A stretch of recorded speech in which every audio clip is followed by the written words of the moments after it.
especificamente agora, estamos falando sobre, a gente disse basicamente o seguinte: a nossa missão tem a ver com ajudar outras pessoas. A gente leu aqui o texto que fala sobre o propósito de Deus, que todos cheguemos à unidade da fé, ao conhecimento do Filho de Deus, a varão perfeito, né? Então Deus tem um alvo para nós. E esse alvo tem a ver com a maneira como nós nos relacionamos com outras pessoas. Esse texto fica bem claro a respeito disso. Não é um alvo individual, isolado. Eu e eu mesmo, eu e a minha família, o meu núcleo familiar, não. É um alvo que tem a ver com os outros que estão à nossa volta. E por isso se diz ali que ele deu dons aos homens. E deu com qual propósito? Nós vemos ali na sequência do texto, deu uns para apóstolos, para profetas, para evangelistas, para pastores, para doutores. Tudo isso com que objetivo? Ele deu esses dons com que objetivo? Aí continua lá no versículo 12, querendo o aperfeiçoamento dos santos para a obra do ministério, que é a edificação do corpo de Cristo. Quem é o corpo de Cristo que ele está falando aqui? São essas pessoas que estão à sua volta agora, mas não só essas pessoas, as pessoas que estão buscando esse caminho do Evangelho em todo o Brasil e em todo o mundo. Então, esse corpo coletivo de pessoas é o alvo que Deus tem, e para isso ele deu dons aos homens para que eles se edifiquem mutuamente e juntos construam essa imagem de Cristo. Tá, então é basicamente aqui disso que ele está falando, e ali no final vocês viram, a gente não enfatizou em outros momentos isso, para que vocês não sejam mais como meninos, antes vocês sigam o amor, crescendo em tudo naquele que é o cabeça. Então nós já destacamos aqui o papel fundamental do que a gente chama de amor para esse propósito. E a gente procurou traduzir aqui em termos bem práticos. Amor como ajudar outras pessoas, para não se confundir com outros tipos de amor que o mundo usa com a mesma terminologia. Então, basicamente resumimos assim: qual é o nosso propósito? Ajudar outras pessoas. Como você tem ajudado? Como eu tenho ajudado? De que maneira? Como nós podemos ajudar melhor? Como nós podemos crescer nesse propósito? Ajudar cada vez mais e melhor as pessoas. E aí, refletindo sobre isso, nós falamos sobre os dois pontos principais. Para você ajudar as pessoas, você precisa, primeiro, conhecer as necessidades das pessoas. Segundo, você precisa conhecer você mesmo. Os seus recursos, porque é com os seus recursos que você consegue ajudar outras pessoas. Então, esse é o ponto que a gente está se concentrando agora. Conhecer a si mesmo. Quais são os meus recursos? Quais são os seus recursos? Você sabendo disso, você consegue ajudar efetivamente as pessoas. Você não sabendo disso, você fica lá patinando, né? Às vezes querendo ajudar, mas sem conseguir fazer direito ou sem saber como. E aí acaba não desenvolvendo plenamente esse seu propósito, essa sua missão. Então, a gente começou a falar sobre seus recursos, resumindo no domingo passado, só para a gente entrar daí agora, em 5 ferramentas, 5 recursos que você tem, 5 elementos dos seus recursos, por exemplo.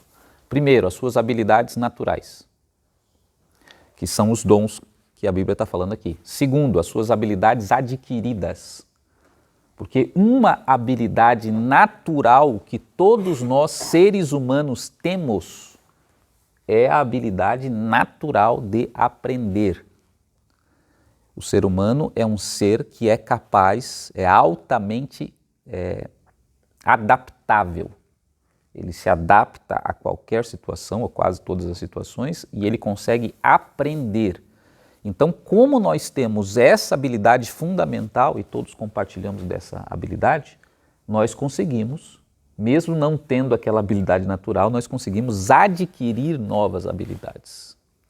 Mesmo que, claro, a gente não desenvolva elas no mesmo nível que aquela pessoa que tem aquela habilidade naturalmente já, mas você consegue adquirir. E isso é uma ferramenta que você tem também, irmã.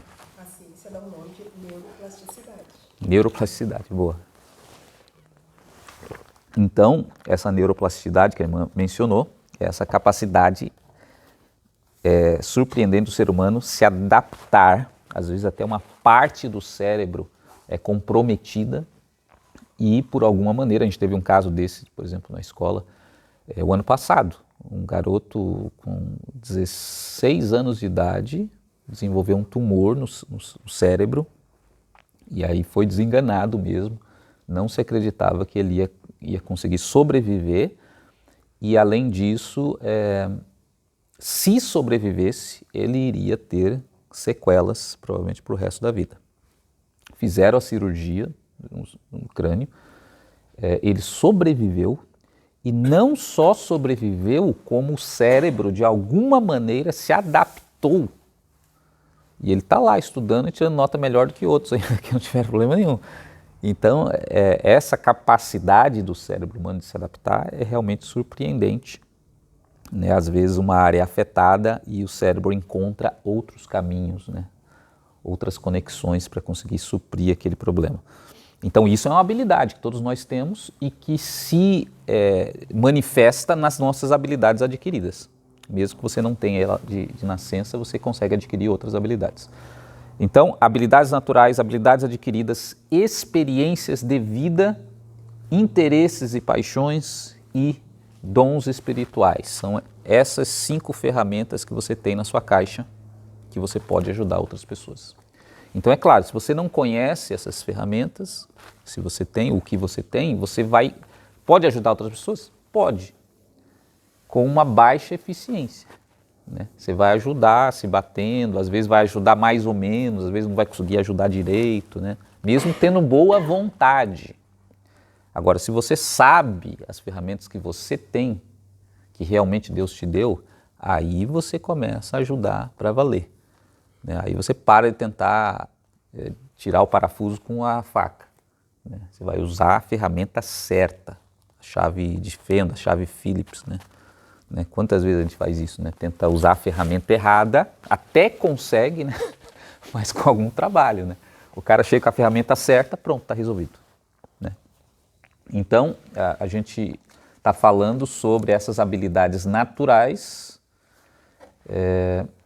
E aí, dentro dessas habilidades naturais, a gente fez várias preliminares e agora o que interessa para a gente é a parte prática. Deixa eu achar aqui onde nós paramos. Que é quais são as suas habilidades naturais. Agora chegou o momento da gente pensar, você pensar e eu pensar. Quais são as suas habilidades naturais? Né? E eu espero que todos vocês tenham lembrado de trazer o seu diário espiritual, o seu caderno, a sua caneta, porque agora começa a parte prática, tá, queridos? Não é mais a parte só de ouvir. Você vai ter que colocar a sua cabeça para pensar. E aí, eu recomendo que você faça isso já no seu diário espiritual. Você que já tem o seu diário do que a gente desenvolveu no ano passado para cá, na parte de vida no espírito, vida espiritual, tem o seu diário. Pegue esse diário e você vai colocar isso no seu diário também, tá? Porque você está desenvolvendo, refletindo sobre a sua missão. Então é a parte espiritual também. Então tá, como descobrir essas habilidades naturais que você tem? Então a gente vai fazer isso de uma maneira indutiva, inicialmente. Talvez a gente faça depois de uma maneira mais sistemática, mas vamos começar pela indutiva, que é mais direta. Você já vai saber muitas dessas habilidades dessa forma. Como você descobre então? Em primeiro lugar, fazendo perguntas específicas que são interessantes para você refletir sobre isso. Primeira pergunta básica é o seguinte: o que você faz com facilidade que as pessoas têm dificuldade de fazer? Não adianta você pensar só no que você faz com facilidade, você vai ter dificuldade de vocês chegar numa conclusão. Você tem que pensar o que você faz com facilidade, que você olha para as outras pessoas e percebe que elas têm dificuldade de fazer. Você acha que tem coisas que você faz sem nem sentir e que a outra pessoa fica se batendo para fazer? Vamos pegar um exemplo, alguns exemplos práticos, né? Falar em público, vamos pensar. É todo mundo que tem facilidade de falar em público? Não. Mas tem gente que tem facilidade de falar em público? Tem. Pronto. Pode ser que você tenha uma facilidade de falar em público na frente das pessoas. Só que você nem percebe isso. Por quê? Porque você não faz essa pergunta para você. O que eu faço com facilidade? Que tem um monte de gente no mundo que tem dificuldade para fazer. Da mesma maneira que você consegue chegar no seu trabalho e de repente falar com o seu colega, falar com todo mundo, a galera, reúne a galera, vai falar sobre alguma coisa, passar um recado, passar uma mensagem, tem um cara que ele não consegue de jeito nenhum fazer isso. Só que você não percebe, porque para você é tão fácil que você nem enxerga isso como uma habilidade natural. Mas é. E não é porque tem outras pessoas que fazem melhor do que você isso, que não é uma habilidade natural. Porque, como eu disse, a habilidade natural tem que ser desenvolvida. Pode ser que você nunca tenha desenvolvido. Então é claro que tem pessoas que vão fazer melhor do que você. Mas o nosso erro inicial é o seguinte, a gente olha pra gente se comparando com pessoas que fazem melhor do que a gente. Então a gente chega à conclusão, qual conclusão? Que a gente não tem aquela habilidade. Que a gente não consegue fazer, porque a gente está sempre olhando para pessoas que fazem melhor do que a gente. Está errado a metodologia. Você tem que olhar para habilidades que você tem que um universo muito maior de pessoas não consegue fazer direito do que as pessoas que fazem melhor do que você. Então, esse é um erro típico de abordagem que a gente faz quando começa a refletir a respeito disso. Nós olhamos para pessoas que têm mais habilidades, ou que desenvolveram mais, ou que sabem fazer melhor. E principal, ignorando tudo que elas fizeram para desenvolver aquela habilidade. Porque a nossa tendência é o seguinte, Ricardo, você fala, ensina sobre a Bíblia, você tem essa habilidade, você tem esse dom, você sabe quantos anos eu passei estudando esse livro? Você sabe quantas noites em claro eu fiquei estudando?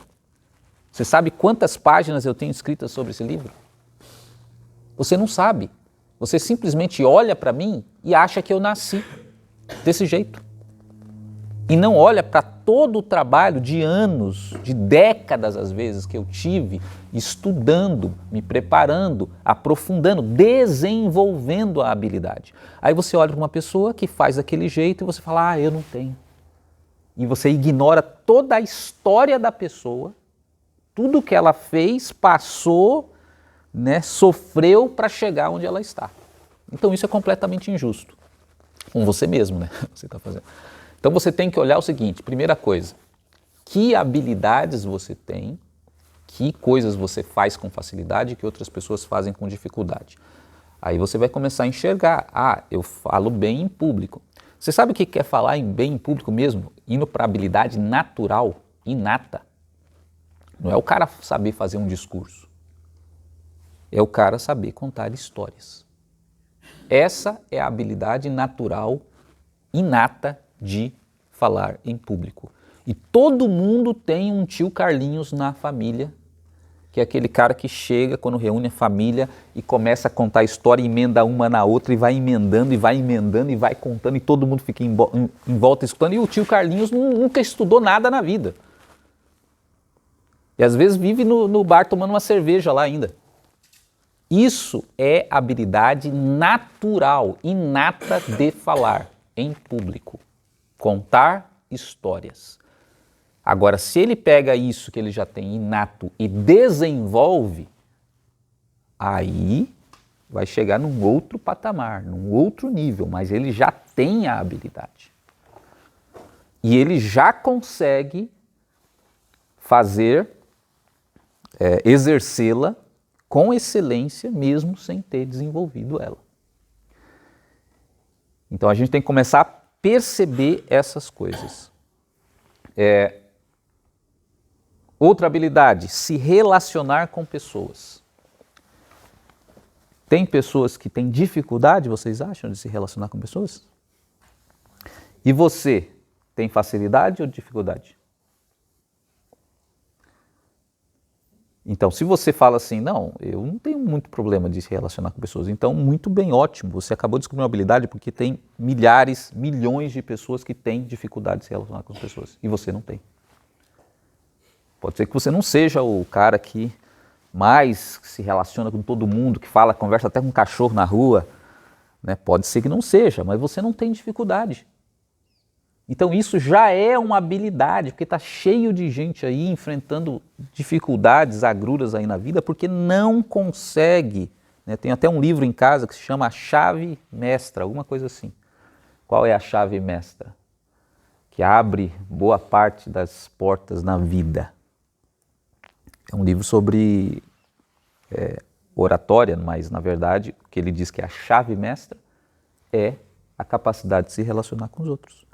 Se você tem a capacidade de se relacionar com os outros, você abre praticamente qualquer porta. Qualquer porta. Então isso não é uma habilidade? Veja, a pessoa que tem maior potencial, isso nesse mesmo livro ele diz, né? A pessoa que tem maior potencial, por exemplo, de crescer na vida, né? Conseguir grandes feitos, por exemplo, materiais, financeiros, etc. Né? Como a gente diz no vulgar, né? Ficar rico. Não é a pessoa que tem mais inteligência acadêmica, que sabe escrever melhor, que de repente em matemática é aquele cara que é o CDF, o cabeça, né? O nerd. Quem é? É a pessoa que tem essa habilidade de se relacionar. Essa pessoa é a pessoa que tem maior condição de alcançar postos mais elevados na vida, se desenvolver, crescer materialmente. E a gente muitas vezes não olha isso como uma habilidade. A gente olha isso como, não, se relacionar, né? Coisa normal, simples. Não é. Não é. Outra habilidade, outra coisa que talvez alguns você faça com facilidade, outros não fazem, tem dificuldade, negociar, vender. Eu achei muito interessante que algumas semanas atrás, talvez meses já, eu fui levar a minha cunhada, a Priscila foi junto e a minha mãe foi junto também, está escondido ali. Eu levei elas numa loja síria, ali no centro de Curitiba, né, que vende coisas da Síria, Turquia, sei lá, desses lugares aí. Mas era Síria especificamente. E aí eu nunca vi o cara, ele conseguiu vender um café, que tinha vários tipos de café lá. Na Síria eles misturam com especiarias, né, o café e outras coisas também, né, bebidas, chás, né. E o cara conseguiu vender um café caro para quem não toma café. Ele conseguiu vender um café caro para quem não toma café. E eu só analisando, né, a maneira como, entendendo as técnicas que ele estava usando. Provavelmente ele nem sabia usar técnica nenhuma, porque era um talento natural, né? A gente sabe que esses povos ali do Oriente, eles têm um talento natural para vendas, para negociar, né? Uma vez a gente foi ali no Mercado das Pulgas, talvez você já tenha ali, que também é dominado por esse pessoal lá do Oriente. E aí a gente chegou, começou a lá passear, eu vendo os móveis, os livros lá, né? Quando eu voltei, tinha o turco falando com a minha mãe, com a minha tia. E ele estava negociando com a minha tia, estava eu, minha tia e minha mãe, negociando com a minha tia, a minha mãe. Quantos camelos ela venderia? Aí ele não sabia que eu era filho dela, que eu estava lá, né? Daí quando eu cheguei assim, que ele ficou sabendo que eu era o filho, ele estava negociando a minha mãe por tantos camelos, né? Falando que ela valia tantos camelos e tal. Aí ele ficou todo sem jeito lá e tal. Mas esse povo, se você chegar lá e comprar e não negociar, eles ficam bravos. Se você não tentar entrar no embate com eles, porque isso está no sangue deles, é natural. Mas aí voltando à história lá do sírio, estávamos lá, aí falou, não tomo café, minha cunhada falou. Você acha que ele desistiu? Ele pegou o café assim e falou assim, ó, não toma café por quê? Ele perguntou. Aí ela disse assim, eu não tomo café porque eu estou com uns problemas de ansiedade e o café ele prejudica isso, né? Essa parte da ansiedade, não consegue dormir e tal, né? Ele falou, ah é? Aí ele começou a contar uma história. Ele começou a falar que ele teve uma filha, um filho, não me lembro agora, e que faleceu. E que a esposa dele entrou numa depressão grave, que quase não sobreviveu. E aí ele falou assim, sabe o que salvou a vida dela? Não é o café. Não é o café. É essa especiaria que tem nesse café. E aí ele falou o nome da especiaria agora, que eu não vou lembrar, porque não é muito a minha praia, né? Mas essa especiaria aqui, que ela ajuda na ansiedade. Minha esposa tomava um copo desse todos os dias, e foi isso que tirou ela da depressão. E tem um princípio de vendas importante, que é o seguinte, que nem todos aplicam. Você não pode mentir. Quem mente é a pessoa que não sabe vender. Então é uma regra, você tem que contar isso, mas sem mentir. Aí, claro, eu não sou bobo, né? Peguei e entrei lá para ver a especiaria no Google lá, o nome que ele falou, para ver se era verdade. E era verdade. Era verdade. Estava escrito lá que a especiaria era bom para isso, para aquilo e para a ansiedade, para isso, para aquilo, muito bom para isso. Então ele não estava contando uma mentira, mas ele estava usando o talento natural dele de fazer negócios, de vender. O que aconteceu? A menina saiu com o café, saiu com mais não sei o quê, né? As outras que estavam ali só acompanhando saíram também comprando um monte de coisa. E no final da história, elas saíram de lá já com a promessa de irem para a Síria, porque já tinha um lugar para elas ficarem lá na Síria, porque ele, esperto, sabia que quem é que vai para a Síria daqui, né? Só passagem. Mas não, vocês vão ficar em tal lugar, meu pai, minha mãe que moram lá no lugar, descreveu todo o lugar e pronto. E ela só comprando, enquanto ele contava a história, ela só comprando.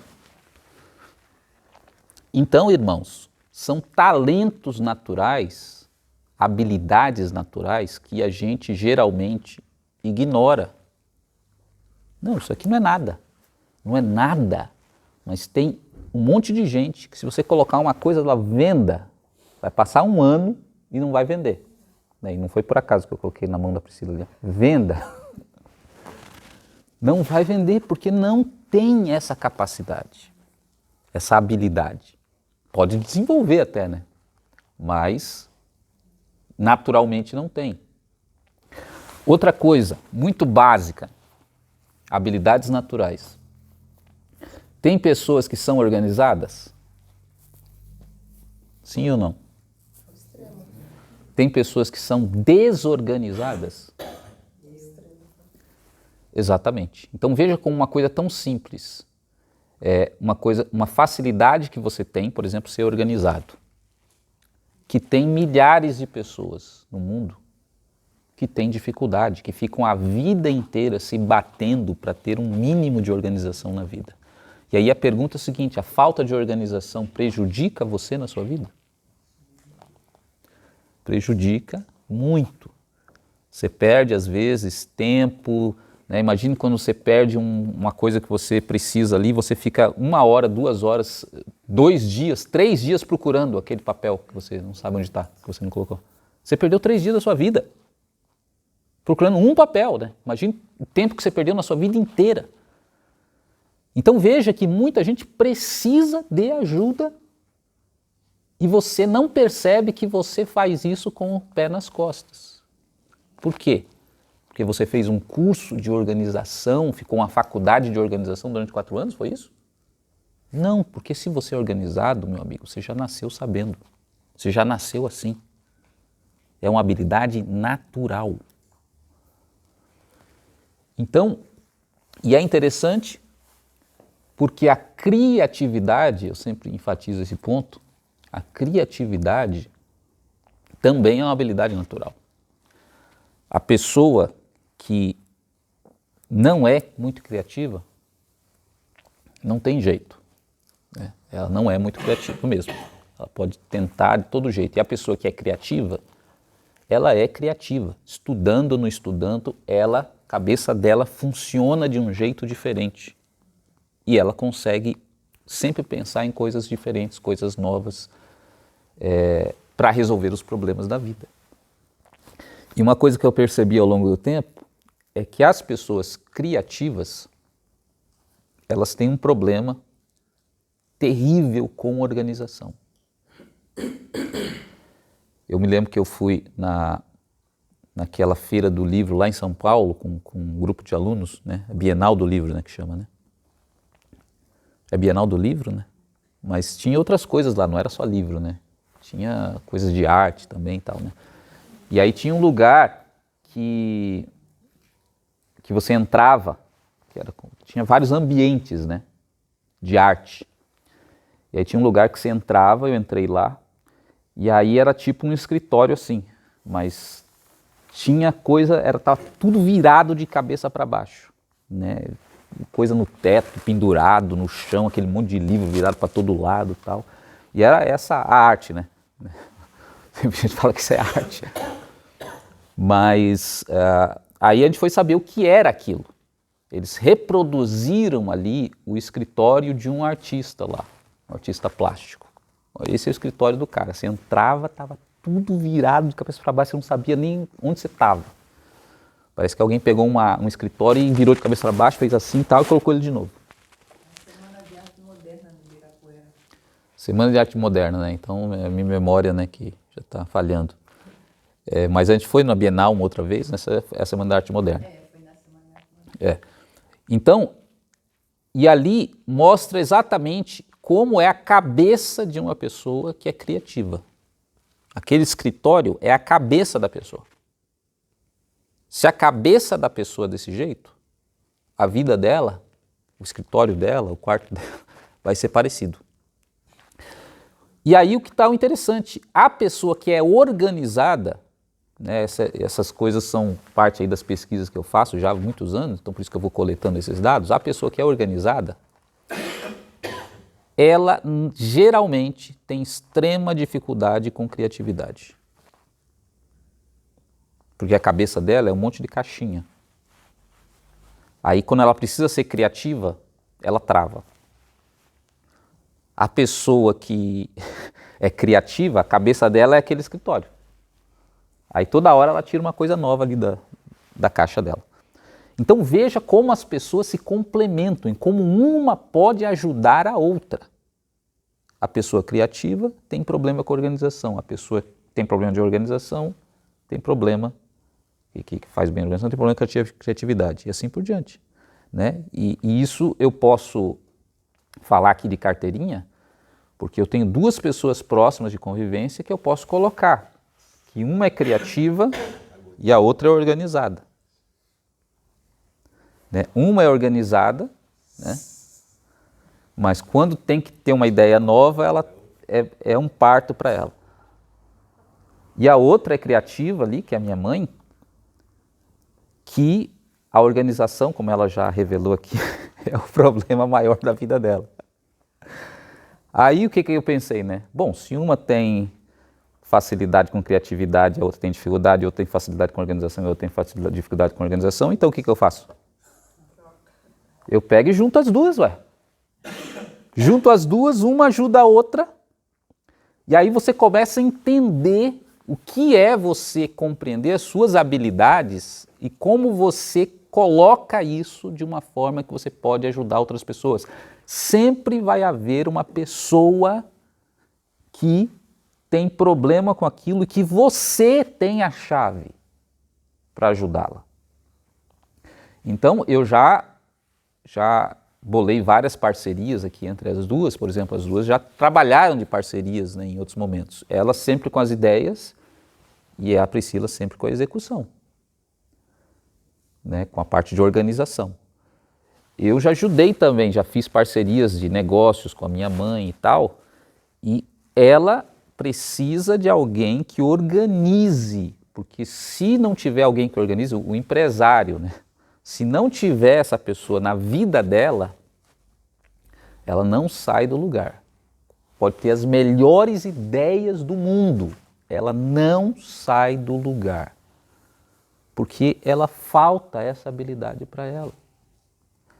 E aí a gente começa a perceber como um ajuda o outro, e você, como cristão, pode amar agora o outro fazendo coisas tão simples que fazem, você acha que é normal, mas que fazem totalmente a diferença na vida dos outros, na ajuda aos outros. Irmã? Vem outra habilidade, que é a gestão. Você enxergar isso e fazer isso trabalhar. Exatamente, aí que eu entro. Quem dirige a equipe tem que ter essa gestora. E era bem isso, né? O que aconteceu, né? Já que a gente está falando sobre isso, né? Isso aí foi um passado, quando a Priscila estudava na faculdade. Ela fazia uma faculdade particular, e aí tinha que pagar a mensalidade, era caro e tal, né? E aí a minha mãe começou a fazer doces e tal para vender. Ela já vendia antes, assim, na escola, em outros lugares, né? Só que tinha prejuízo, né?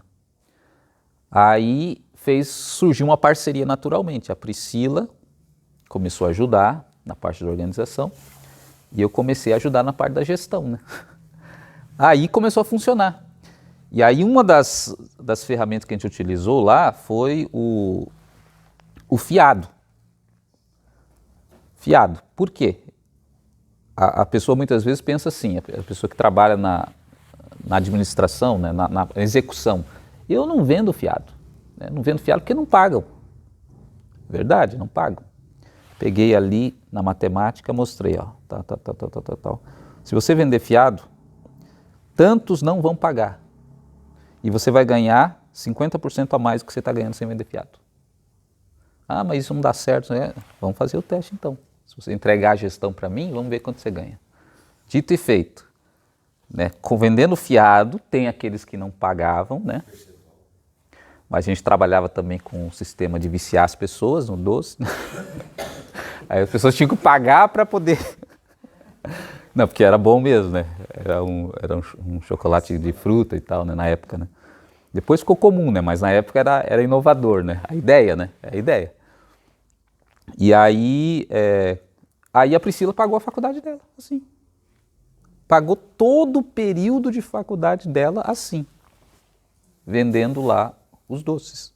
Aí você vê a ideia da sogra que ajudou a nora, a nora que ajudou a sogra a fazer, a se organizar para fazer, e eu que ajudei a noiva, na época, né? A noiva e a sogra a organizar o negócio. Eu tenho uma situação que é bem interessante, com a questão, realmente sou a pessoa mais realizar alguma coisa, então mas a cabeça é completamente desorganizada. E quando eu digo que o seu dom, ele influencia diretamente na sua força vital, até na sua saúde, porque se eu pegar a Priscila e pressionar ela para que ela tenha ideias e faça isso, ela vai ficar doente. Se a Priscila entrar num trabalho em que exija dela isso, ela fica doente. Da mesma forma que se eu pegar a minha mãe e querer que ela entre num trabalho que ela tenha que ser metódica e organizada e desse jeito, ela fica doente. Ela não consegue. Então, as pessoas, elas têm que dar vazão para os seus dons. É isso que eu disse no domingo passado. Você não tem como fugir do seu dom. Mesmo que você não faça ele profissionalmente, você tem que fazer ele como hobby. Senão você está frito. Simples. Então, a primeira pergunta aqui, porque o nosso tempo já está se esgotando, que vocês vão fazer, colocar no diário de vocês e vão fazer anotações lá para vocês chegarem. Qual é? O que você faz com facilidade? Isso, que você percebe que as outras pessoas têm dificuldade. Primeira coisa, você vai fazer uma lista lá para você. Segunda pergunta agora, que complementa essa e dá uma outra perspectiva dessa questão, porque talvez você não avance muito nessa questão. Isso varia com cada pessoa. Outra questão importante é o que os outros os outros agora percebem que você faz bem. O que as outras pessoas percebem que você faz bem. Então aí é uma outra perspectiva, porque uma coisa é você pensar a respeito do que você faz bem, outra coisa é o que as pessoas veem que você faz bem. Você vai ter uma outra perspectiva que, geralmente, em 90% das vezes que você pergunta isso para outra pessoa, você fica sabendo, você se surpreende. Como as pessoas veem as coisas que você faz bem. Então, primeiro, preste atenção no que os outros dizem sobre você. Preste atenção no que os outros dizem sobre você. Você vai ter insights muito interessantes a respeito disso. Eu me lembro que eu fiz uma dinâmica alguns anos atrás, que foi bem interessante. De repente a gente podia reproduzir talvez uma célula, alguma coisa, né? Que era o seguinte, né? Isso que eu não gosto de dinâmica, né? Já falei para os irmãos, não gosto de dinâmica, não me coloquem em dinâmica.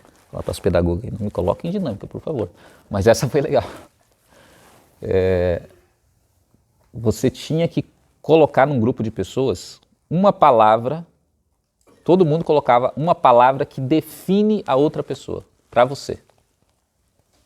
Então, por exemplo, aqui no nosso grupo, todo mundo vai escrever uma palavra numa folha da Priscila lá, uma palavra que define a Priscila, todo mundo uma palavra que define a Alzeni.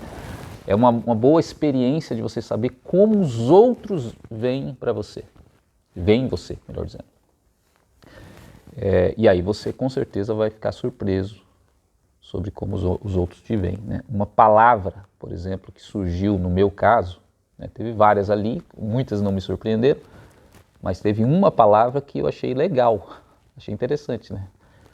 Que apareceu mais de uma vez. Zen. As pessoas colocaram lá, zen. Aí eu fiquei, zen? Como assim, né? O que as pessoas querem dizer com isso, né? Eu fiquei imaginando, né? Zen quer dizer o quê? Uma pessoa calma, uma pessoa... Aí eu fui lembrando de algumas situações que aconteceram, para você ver como é que funciona isso. Uma vez eu estava num conselho de classe, os professores muitos anos atrás, e aí uma professora recebeu um telefonema que a casa dela estava pegando fogo. Isso no meio do conselho de classe. Aí você imagina aquele desespero, né? A professora já começou a chorar, e aí os grupos continuam a acalmar, que vamos fazer isso, vamos ligar para alguém e tal. Eu não tenho certeza absoluta se era a casa dela mesmo, ou de algum parente, alguém, mas enfim, eu acho que era dela. Aí passou toda a situação, fui trabalhar lá no outro dia, ou na semana seguinte, não me lembro. Aí a professora que estava sentada do meu lado, que era muito amiga da outra, que a casa tinha pegado fogo, pegou e começou a dizer para todo mundo assim, já estava a situação resolvida, o bombeiro tinha ido lá, não sei o quê. A situação foi terrível, ela contando, mas o que me acalmou foi a maneira como o professor Ricardo falou comigo, e eu pensando, meu Deus, o que eu fiz? Foi ele que me acalmou, o jeito que ele falou comigo e tal. Eu falei, mas eu nem falei com ela. Eu imaginando, porque eu não lembrava de ter falado alguma coisa com ela. Mas aí eu associei essas duas coisas, o zen, né? Porque provavelmente eu disse para ela, sei lá, calma, isso vai ser resolvido, né? Mas ela disse, ele me passou uma paz naquele momento e eu fiquei calma. Aí você vê como você não se vê muitas vezes. E você olhando para você pelos olhos das outras pessoas, você percebe que você tem algo que as pessoas não têm. E no caso ali era a calma, sei lá, a tranquilidade para resolver a situação, né? Ou o fato de ser zen, né? Sei lá, isso que eles chamaram de zen, né? Talvez. Né? Cresci junto, né? Posso dizer que é um trabalho hércules, é um trabalho assim quase impossível fazer o Ricardo explodir. E a gente cresceu junto, né? Infância, adolescência e tal. Eu sou um dos caras que sou considerado que tem o dom de tirar as pessoas do túmulo. Eu, assim, que eu me lembro, foram pouquíssimas vezes na nossa convivência que eu consegui tirar o Ricardo do sério e fazer explodir. Porque realmente é um trabalho muito difícil. E aí como o André tem esse dom, que ele já revelou, então ele conseguia vencer o meu dom muitas vezes, né? Me tirando do sério, né? Mas eu acho que é uma dinâmica válida, Ricardo, porque Sim. às vezes a gente consegue externar, por exemplo, você vai me perguntar qual que é a sua habilidade. Muitas vezes eu sei, mas eu não consigo direcionar, colocar para fora. E aí, às vezes, com uma definição como essa, poxa, de fato, é verdade. Exatamente, por isso que eu achei muito interessante essa dinâmica. De repente a gente pode fazer no nosso grupo aqui mesmo também, né? Porque é aqui que a gente está discutindo isso, né? Não na célula, né? Porque às vezes você vai ver, se você fazer no seu caderno, você vai ter algumas dificuldades. E às vezes você até supõe que você tem uma habilidade, mas que você vê que não é corroborada pelas outras pessoas ou que é corroborada pelas outras pessoas. Aí você fala, olha, as pessoas também têm essa percepção que eu tenho essas habilidades. Então a gente é uma dinâmica válida. Então, primeira pergunta que vocês vão fazer lá no seu caderno, repetindo, o que você faz com facilidade que as outras pessoas têm dificuldade. Segunda pergunta, o que os outros percebem que você faz bem. Né? Aí você começa a prestar atenção no que os outros dizem sobre você e você pode, inclusive, perguntar para pessoas, certas pessoas que você convive bastante com você, às vezes é um pai, às vezes é um irmão, às vezes é uma pessoa ali do seu trabalho, né? Como esse exercício para você ter essa percepção de algumas pessoas. E com certeza você vai se surpreender e perceber habilidades que você talvez não imaginasse que tem. E aí você começa a conseguir ter consciência das ferramentas que você tem e ajudar as pessoas com mais eficiência. Lembra, para a gente terminar aqui, o que eu falei no domingo passado, né? Que você amar uma pessoa é você exercer influência espiritual sobre ela. Quando você conscientemente começa a ajudar uma pessoa, sabendo, tendo a consciência de que você está fazendo isso pela sua missão, sendo orientado por Deus para ajudar essa pessoa, você começa a exercer influência espiritual na vida dessa pessoa. Então você não está só ajudando a pessoa a organizar lá, sei lá, sua cozinha. Você está fazendo muito mais do que isso e você não percebe. E é essa ajuda que abre a porta para você conseguir trazer muito mais para o coração dessa pessoa, trazer o próprio reino de Deus para a vida dela. Então a gente continua no domingo que vem domingo que vem não, né? Já vou dar o aviso aqui para vocês, né? Domingo que vem nós não teremos, tá, a Escola do Reino, porque a gente vai ter a festa do Ágape, tá, pela manhã.